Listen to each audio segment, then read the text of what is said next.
Filmatics, welcome to the show. Today we have a very special guest, Dave Shelton. Dave is a multi-award-winning film and TV writer, cartoonist, and voiceover artist. Let's welcome Dave to the show. Hi, Dave. Welcome to the show. Hi, nice to be here. Yeah, I just want to let everyone know, Dave Shelton has worked on Everybody Loves Raymond, National Lampoon, Nickelodeon, Disney, Warner Brothers, the Sci-Fi Channel, Professor Creepy Scream Party, and so many more wonderful shows. So, Dave, where are you recording with me live today from? I am, believe it or not, in a small town called Sistersville, West Virginia. Probably should be talking about this then. I am in West Virginia, and I am Sistersville. It's just right along the Ohio River, and it is a wonderful place to just veg out. And how I got here is a story straight out of Deliverance. Oh my God. So, okay. No, it's not that bad. So I want to ask you, so let's find out. Stay tuned to find out how he went from LA back to Virginia. But let's ask, everyone always asks me, what's one of your favorite films growing up as a kid that you just love? Oh my gosh, I was thinking about that. There are so many movies that influenced me and that I loved, from The Wizard of Oz to The Exorcist to The Ghost of Mr. Chicken. So many horror movies, them and all those creature feature type movies. And because I grew up in the 60s, so a lot of my influence was them in the early 70s. When I got into college, it was Animal House, all the politically incorrect stuff, Escape from New York. John Carpenter was always one of my favorite directors. David Lynch. When I saw Eraserhead when I was in school, I said, oh my gosh, that is so cool, and it blew me away. So, I mean, there's so many movies of that era that influenced me. A lot of the British movies, there was a two-parter. One was Children of the Damned, The Village of the Damned. The black and white one's about the kids who were born and kind of can mind read and take over, they want to take over the world. Movies like that, or the Hammer movies, Roger Corman, Night of the Living Dead, so many of those great films. And then the classics as well. I love silent movies, and that inspired a lot. And James Cagney was one of my favorite actors and my idols growing up, and I actually got to meet him. So that was a dream come true. And like Yankee Doodle Dandy and Westerns. One of my projects now is a spoof of Blazing Saddles. All the Mel Brooks movies. I just love them because I grew up in New Jersey, and everything there is just in your face, forget about it, you can't handle it, get out of here, that kind of stuff. I'll make you an offer you can't refuse. So those were all big influences on me. Edgar Allan Poe, the old mysteries, Alfred Hitchcock, and I read everything of James Bond, of all the Ian Fleming stuff. So all of those movies were inspirational. All the Sherlock Holmes, Arthur Conan Doyle. My favorite author that inspired a lot was Edgar Allan Poe, and all of the movies with Vincent Price were just a realization of that. And I actually got to meet him too before he passed away. So, that pretty much says what's influenced me. Oh wow, let's go back a little bit. You said you met James Cagney, right? Yes. Where was this? That is such a cool story. Yeah. Well, this was in the 80s, and I was living in New Jersey, but I was working at MTV and Nickelodeon at the time, and I was a writer for Tiger Beat magazine, as well as a couple other rock mags, and I was also doing cartooning at the same time. Well, I had heard that he wasn't doing well when the movie Ragtime came out, and I said, if I'm going to meet him, it's going to be now. And fortunately, he lived not too far from where I was in New Jersey, in upstate New York. So I just drove up to his farm, and I had done a couple of cartoons one of him, well, actually two of him, one to give him and one to get him to sign for me. And so I went to the gate. There was a farmhand there. I asked if I could see Mr. Cagney, and he said, "Do you have an appointment?" I said, "No, but show him this." And I gave him the cartoon. He went up to the main house. A few minutes later, he came down and said, "Mr. Cagney will see you." Oh. And he escorted me up to the house, and right in the front room, there is James Cagney sitting on a chair, like one of those recliners. And the first thing he goes is, he had like, I guess his assistant or manager there. The first thing he says to me is, "Did you draw this?" And I said, "Yes, Mr. Cagney." I go, "That's pretty good. You're a pretty good artist." And it just blew me away that he even acknowledged it, but I had always heard he was such a wonderful man.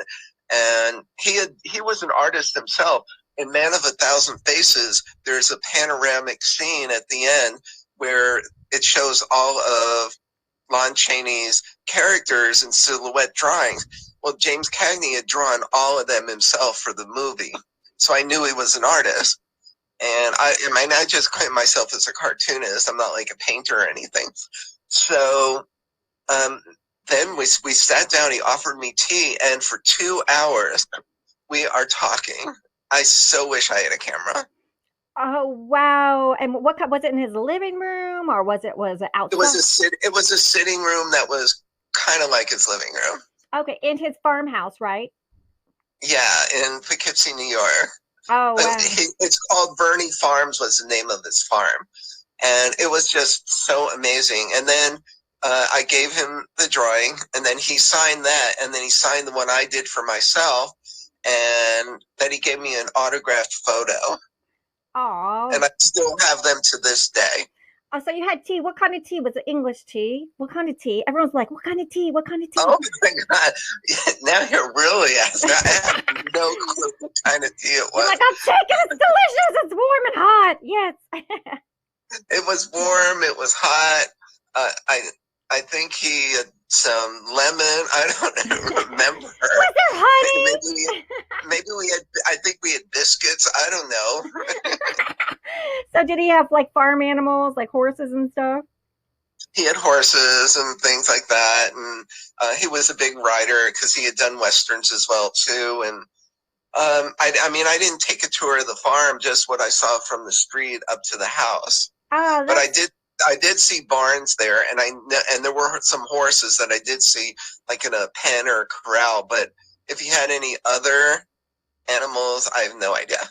Oh, that's amazing. So you got to sit there and talk with James Cagney. Did he smoke a cigarette, or he was all healthy? Like he was just sipping tea and you guys just chatted? Well, he was in a wheelchair by then. Oh. So his wheelchair was right near the recliner. Because he was in ill health then. No, he wasn't smoking, and he just had tea with me. I don't know if he was drinking wine later or what his other conditions were. Oh wow! You just picture him smoking a cigar. Back then, everyone smoked cigarettes, right? Well, that's wonderful. I don't know if he ever smoked cigarettes. I think he was rather health conscious. Nice, yeah, it's all good. So that's a wonderful. So then, so you went back home, and you were a young kid watching from horror films to Wizard of Oz. And so I got to ask you, is there a favorite film director that perhaps inspired you further than, like you said, you met Vincent Price, but was that later in your career or earlier? That was when I was that actually is before I met James Cagney. That was when I was at the University of Florida, and I was working with like the media department because my major was communications and film. So he was there as a guest doing a one-man show, or I guess it might have been just sort of a Q&A thing. And so I got to meet him backstage, and I had precluded James Cagney by doing a drawing of Vincent Price to get him to sign that, because I knew he was going to be there, and he signed that, and I still have that drawing. Oh, wow. Was he tall? Like you imagined him being very tall. Well, I'm only 5'8", so everybody's tall. No, but yes, he was taller than me. I'd say he was, if I had to guesstimate, it was probably like 6'3", 6'4" or something like that. Yeah. And But he was so nice. did he talk like how he talks in the movies? Oh, he talks the same. Yeah, I'm Vincent Price. It's just like, he was so nice. And he had been an inspiration not only from those movies, but when I was getting into kids television and wanting to develop animation and cartoons, which I've always loved, because the Flintstones and all Hanna-Barbera stuff were inspirations. He had done a show out of Canada when I was a kid called Hilarious House of Frightenstein. Not too many people in America would probably remember it, but it did air in New York, so I was able to see it. And it was a spoof of Universal movies in a sketch comedy show with a guy named Billy Van, who was one of the regular ensemble players on the Sonny and Cher show. I mean, a brilliant comedian. He did commercials. He had a famous commercial campaign for malt liquor where he'd be a guy in a business suit and things would happen. Like he'd be on the beach with a little table and a guy would skydive with beer in his hand and then he would land on the beach with his parachute and then without spilling any of the beer, bring it over to his table. I mean, he did tons of commercials like that. So that was like a huge inspiration. And because that was Vincent Price, he could be so funny. It's not just horror or drama. I mean, he's done tons of dramas. Oh, one of the other inspirations for me also is the guy who directed House on Haunted Hill and The Tingler and, things like that. So Vincent Price was in some of those, and those were big inspirations as well. Oh, that's amazing. So you're this little kid and growing up in New Jersey, right? Were you always drawing? Did you just doodle or you always drew like these really fantastic cartoons? It kind of came out that way. I think, when I came out, the first thing I did was, draw something in my poop or something. It was just like so ridiculous. The doctor, I mean, everyone in my family was just like so surprised that I took to that so early. But I just had a love. I knew from the moment I could read and found books and TV and movies, that is the world I wanted to be in. I mean, I didn't have the greatest childhood, so maybe it was an escape, but I'm so grateful that I had that. That's my work from National Lampoon is called Brain Explosion because I never get writer's block. Things just pile out of me, and it was that way when I was little. In school, yes, I doodled in the margins of my notebooks, but I did well in school. The doctor said I might have, back then they didn't know what to diagnose people who were kind of energetic, kids who were frenetic, who were always like imagining things, like, they might have thought you were just psychologically demented or something. But I think I do have a little bit of ADHD and dyslexia, but over the years, I learned that most creative people have a little bit of that. So I think you need something like that to be able to come up with what you do. Yeah, I'm dyslexic too, and I have ADHD, and I'm also a University of Florida graduate. I don't know if you know, and like I said, no, you're a Gator. I'm a Gator. Go Gators! Woohoo! I was actually the Gator for one season. Oh, you were the Gator, right on. Yeah, the mascot and stuff. I actually was able to get into a few games with it, so that was cool. Oh, I love that. So everyone's wondering. So how did you go from New Jersey boy to starting on your first project and the real deal? Well, when I finished the University of Florida, I went back to New Jersey, and then I went to the city, and I just started taking my portfolio and stuff and going around, and I had some friends that were working in the city. And, I had been in and out of the city my whole life, like going to shows, and had most of my family was from my cousins and aunts were all from New York. And then my great aunt worked at ABC in sales. So she took me and, I looked around the studios and stuff, and I just started meeting people. And then when MTV was starting and Nickelodeon, I was in a meeting and then I started working there. So MTV and Nickelodeon were my first jobs in New York City. Oh, wow, that's amazing. And I just want to know, like, can you share some of your award-winning film and televisions that you've written? So for everyone. Oh, okay. Well, let me see. Where do I start? I produced, wrote, created, and directed a kid show called Professor Creepy's Scream Party, which was on Amazon this year, and the contract ran out there, and now it's on the Monster Channel, and I'm working on trying to get full seasons of that. So I'm looking for investors because I also have a distribution deal through the Retro Channel, who gave me an LOI to air it, and we won numerous television and pilot awards for that. So there's that, and then I had a sitcom I did that NBC pilot affiliates picked up, and that aired, I believe, 2006, called Against Type, and that starred Roland Kickinger from Son of the Beach. It was an early project for Jeanette McCurdy, who went on to be, the star of Nickelodeon's Sam and Cat and iCarly. I knew she was going to be a star. I'm very good at picking out talent.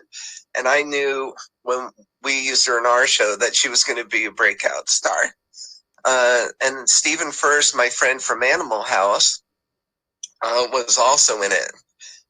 So that won a few awards.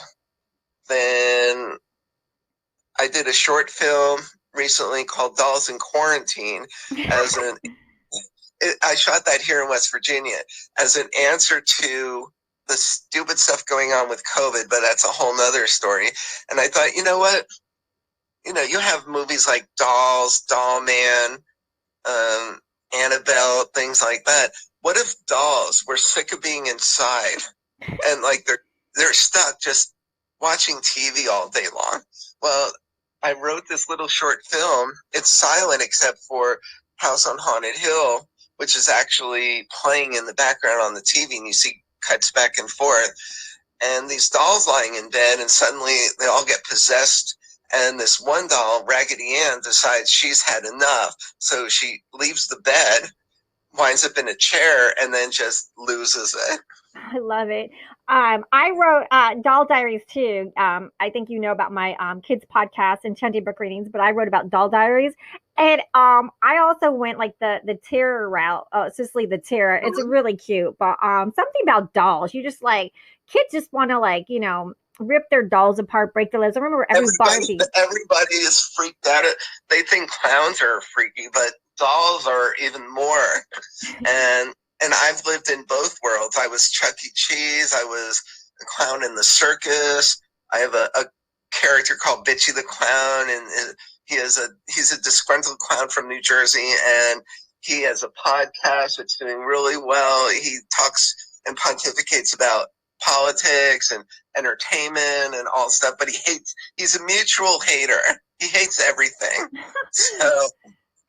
So everyone's kind of like fodder for his words and stuff and what he talks about. But I've always been into weird creatures. Like if you saw where I live here, I've got like a Chucky and Tiffany doll, like the talking ones from Spirit. I've got a huge amount. I collect bobbleheads. I must have probably 200 bobbleheads going on. I have some really weird kind of old dolls and things like that. Well, you'll see some in the little short film, a couple of them. Oh, that's fantastic. And also, you have illustrated several children's books, included Bella Boo, The Purple Princess, which was written by General Hospital star Nancy Lee Graham, and The Lemming Shepherds, which is very, very, very cool. And can you tell us about your new kid show, Professor Creepy's Scream Party? Because that's always sounds like a good time. Oh, totally. Well, just to kind of give people a background on Bella Boo, I was not a soap person. And the reason I met Nancy is because a friend of mine was on Days of Our Lives, and she was friends with her, and that was Patrika Darbo. And she was also in Speed 2 and in The Line of Fire. where she gets killed by John Malkovich and gets her neck broken. But she said that Nancy was looking for an illustrator for a children's book that she was doing, and Patricia recommended me. She saw my work and said, yeah. And I said, okay. I mean, it was a very simple little book. It was just a picture book. And she wound up self-publishing it. But, it was a nice credit. And then as far as the Lemming Shepherds, a guy that I knew who I'd worked on a movie with in Arizona, he developed, believe it or not, he's a musician, and he develops weapons of mass destruction for the military. He works on cargo bays for the Blackhawks and things like that. So he asked me to come in on this book, The Lemming Shepherds, and I thought the story was amazing.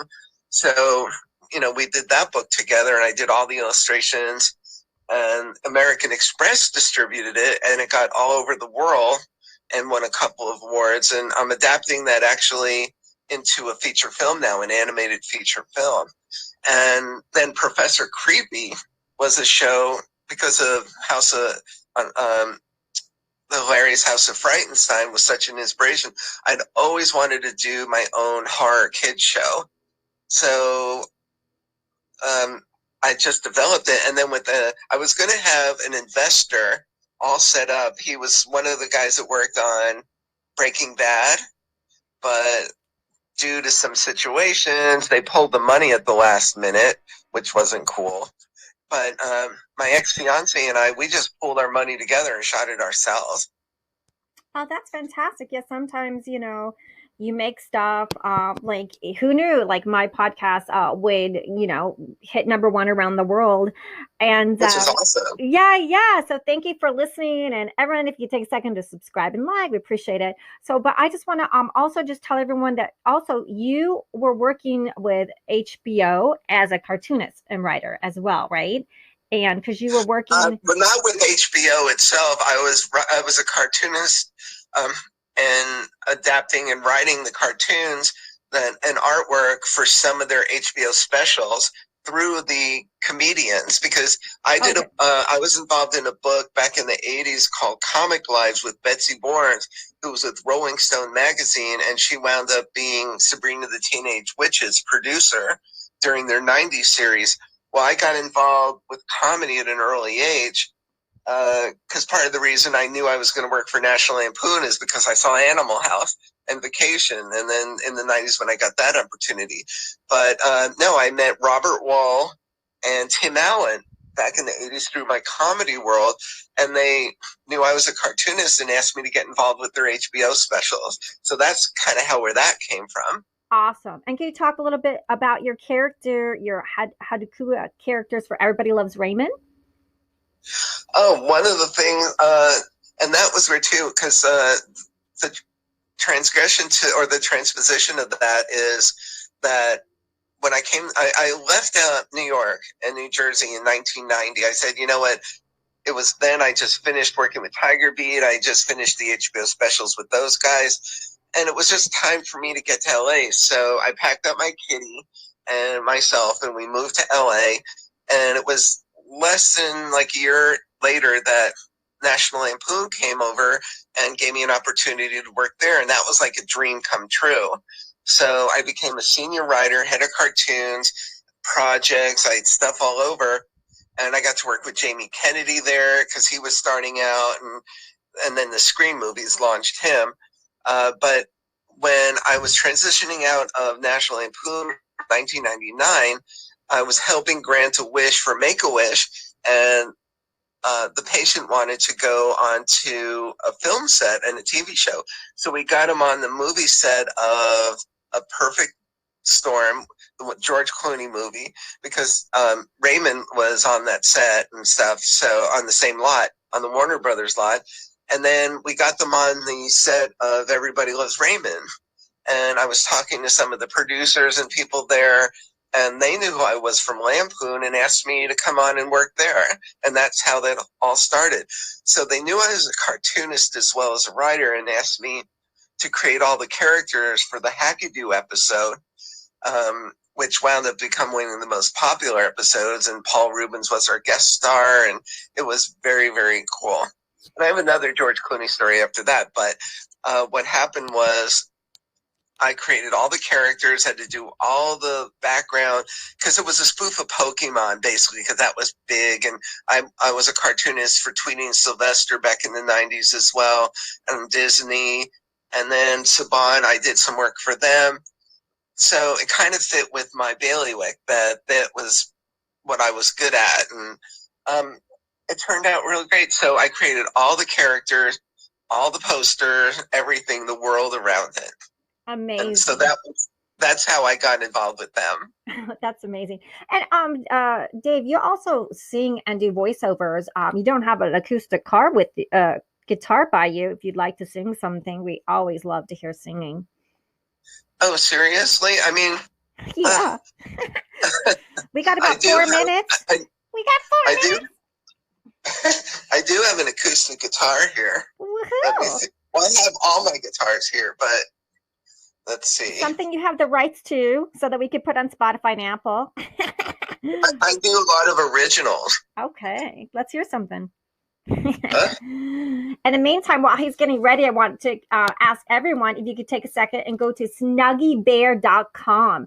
That's snuggybear.com. That is Dave Shelton's website. You're going to see all kind of fabulous things, his amazing books, his career, and you'll find Funster Entertainment Productions, and you can see Bag Boy and Sweet Slob.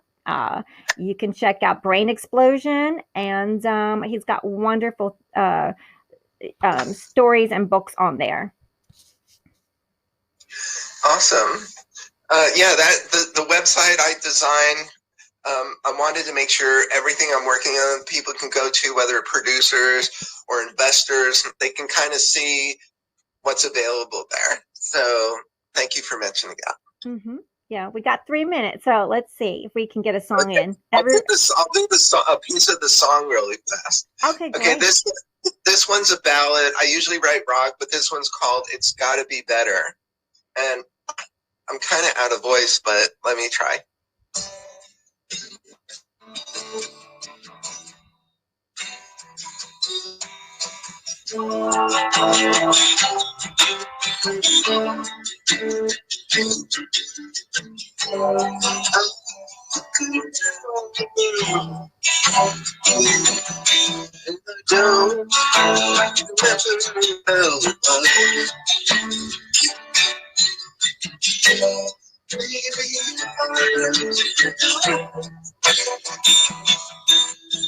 Take a trip to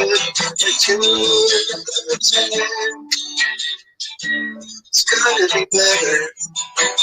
It's gotta be better than it is right now.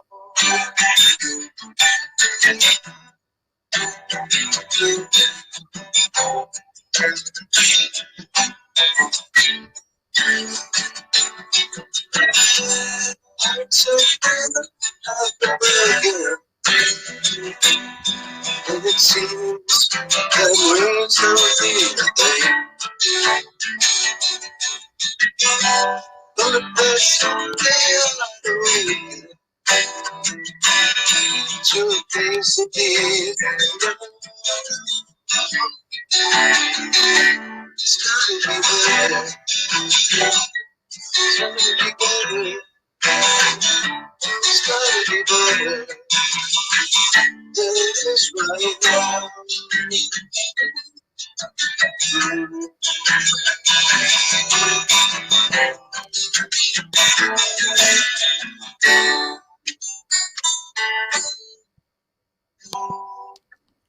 Oh, that's amazing. And we're going to end part 1 with Dave Sheldon here, and join us right back with Dave Sheldon part 2.